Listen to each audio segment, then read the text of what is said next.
You wake up to the sound of salt and silence, but something deeper is calling you. A perfect circle of midnight blue punches a hole in the turquoise skin of the Caribbean, like the planet forgot to finish painting. They told you it was just a sinkhole. They lied. What waits beneath is older than your fear, deeper than your breath, and it knows you're coming.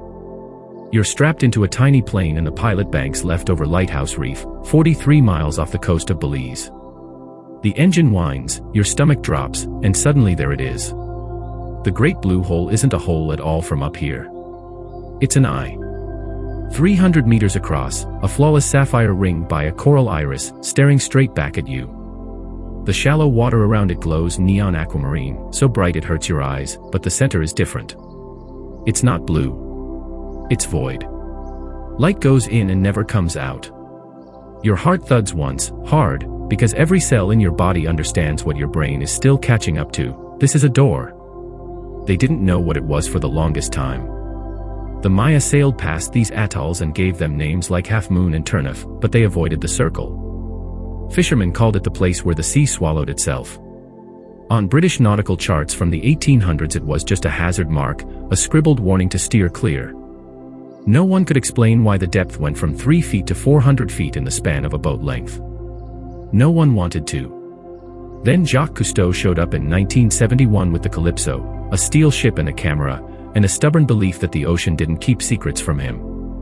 He lowered himself into that eye and the world changed. What he found wasn't empty water.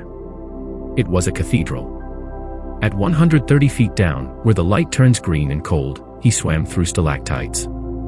Limestone daggers hanging from the ceiling of a cave. But caves don't form underwater. They form in air.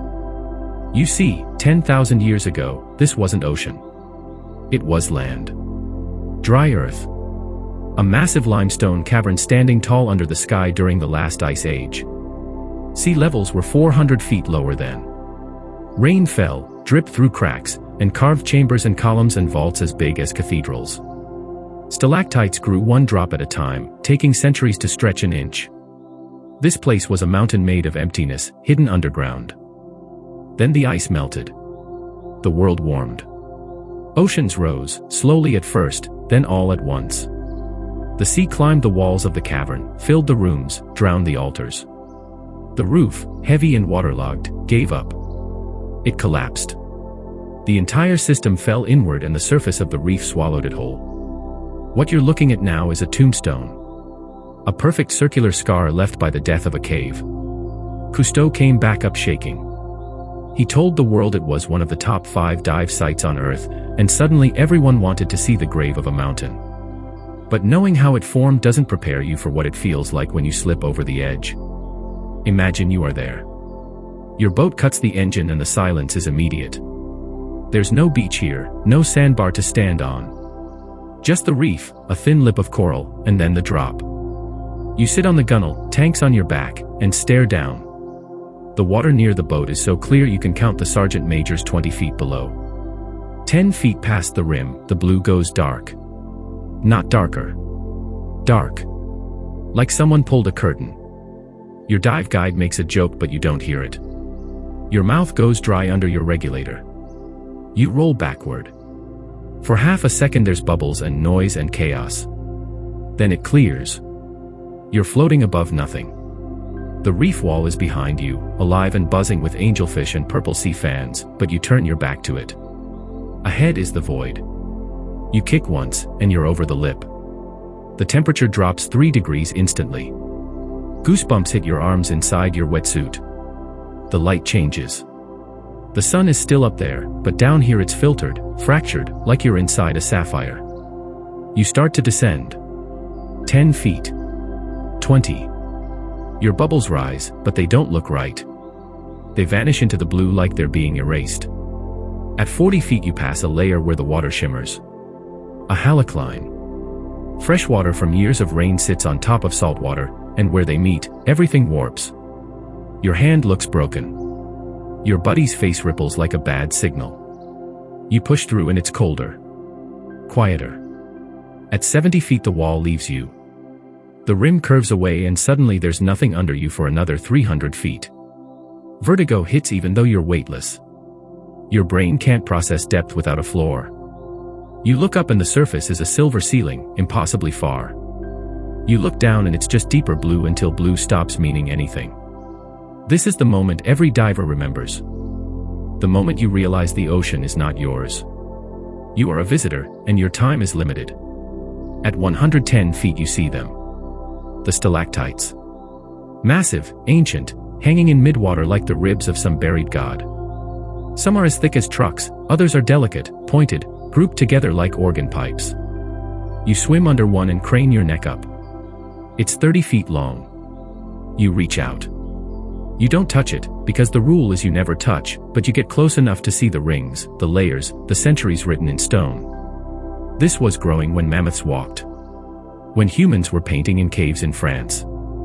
And now it's here, suspended in seawater, guarding the dark. Your dive computer beeps. 130 feet. Nitrogen starts to whisper in your blood. Things get a little slower, a little softer. You see a shadow move.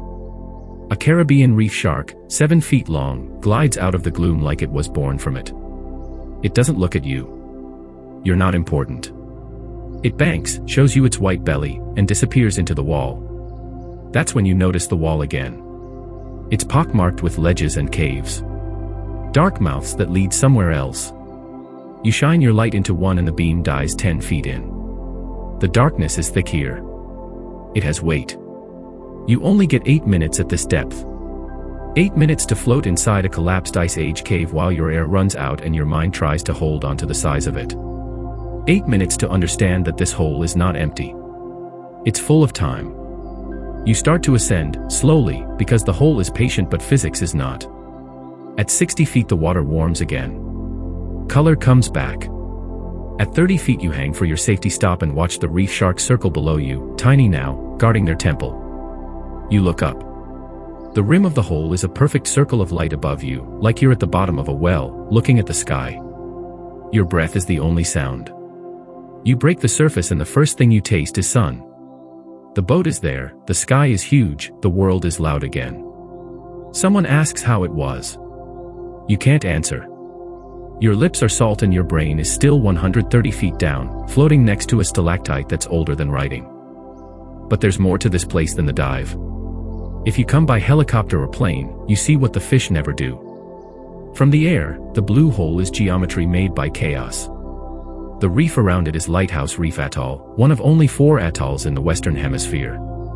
The ring of coral is alive, a bustling city of brain coral, elkhorn, and staghorn. Parrotfish crunch it, eels hunt in it, turtles sleep in its crevices. The contrast is violent. Life in neon, then death in blue. No coral grows in the hole. The walls are too steep, the water too still, the sunlight too weak. It's a desert in the middle of a rainforest. Fly lower and you see the tide lines. At low tide, the hole drains. Water pours over the rim like a bathtub, creating a waterfall that only lasts an hour. At high tide, it reverses. The hole inhales. Boats have to be careful. The current can grab you. Come at dawn and the mist sits on the water, turning the circle into a mirage.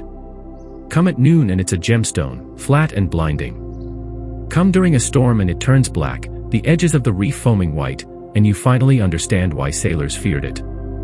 It looks like the ocean broke. You can snorkel the rim if diving terrifies you. You won't see the stalactites, but you'll feel the drop. One kick and the sand is gone. The wall falls away under your fins. You float over that line where turquoise becomes navy, and your stomach does the same flip it did on the plane. Look down and you might see a shadow. A great hammerhead, 14 feet long, cruising the edge like a sentinel. They don't come for you. They come for the snapper that hide in the dusk. But your heart doesn't know that. You can also freedive it, if you're crazy enough. The world record here is 120 feet on a single breath. You watch them do it and it looks like falling in reverse. No bubbles, no noise. Just a person, a rope, and a whole lot of trust. They disappear into the blue and you count. 1 minute. 2. Your lungs are just watching. Then they're back, gasping, grinning, alive. The blue hole doesn't give you trophies. It gives you perspective. Let me tell you what most videos don't. The water inside the hole is often hazy. Not dirty, but full of particles. Plankton and marine snow. Visibility can drop to 50 feet on a bad day. You came for crystal, and you get soup. That's the ocean. It doesn't pose. The sharks are not guaranteed. You might do 3 dives and see nothing but a lonely barracuda. The reef sharks are shy. The hammerheads are rare. The bull sharks people talk about mostly show up in winter, and even then they're deep. If you come expecting a shark documentary, you might leave with just a story about rocks. Ancient, beautiful rocks, but still rocks. It's not cheap. A day trip from Caye Caulker or San Pedro runs $250 to $400 per person for 3 dives.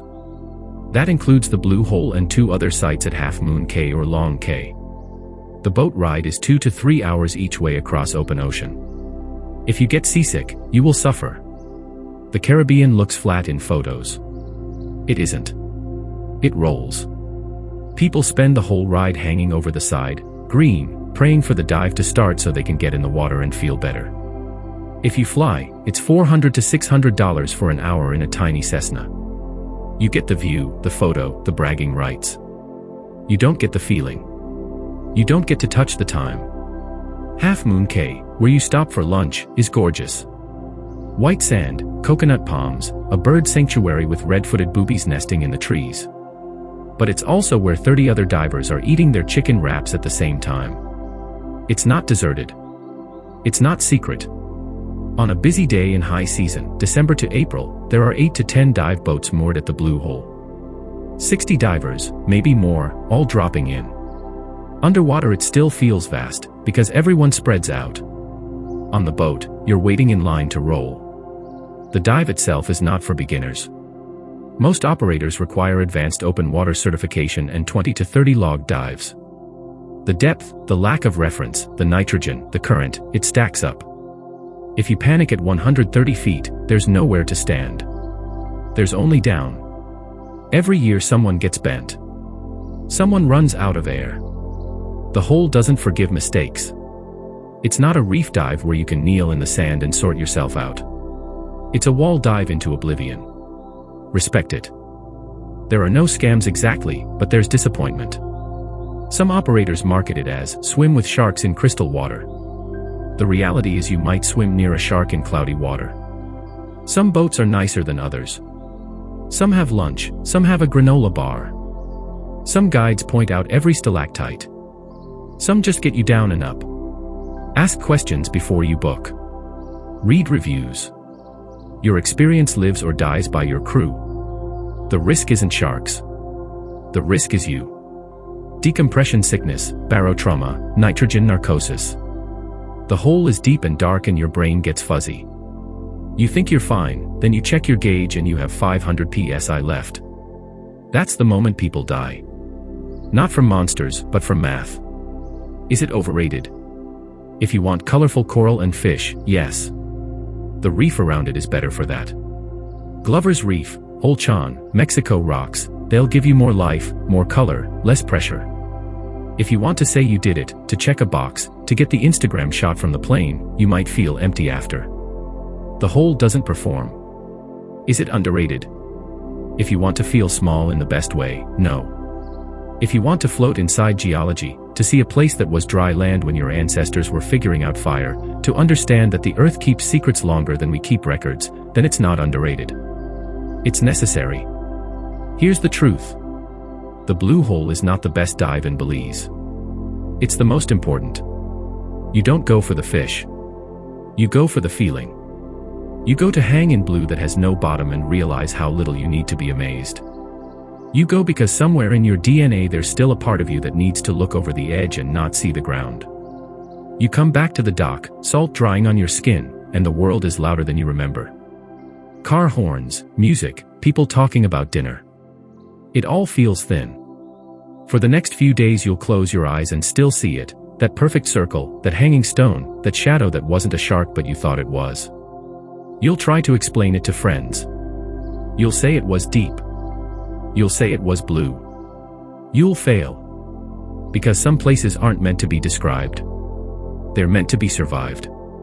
You don't conquer the great blue hole. You visit it. And if you're lucky, it lets you leave. And long after your 10 fades, long after your logbook is on a shelf, you'll still wake up sometimes thinking you're falling. Not in fear. In memory. Because once you've floated in the eye of the ocean, you spend the rest of your life seeing the surface from below.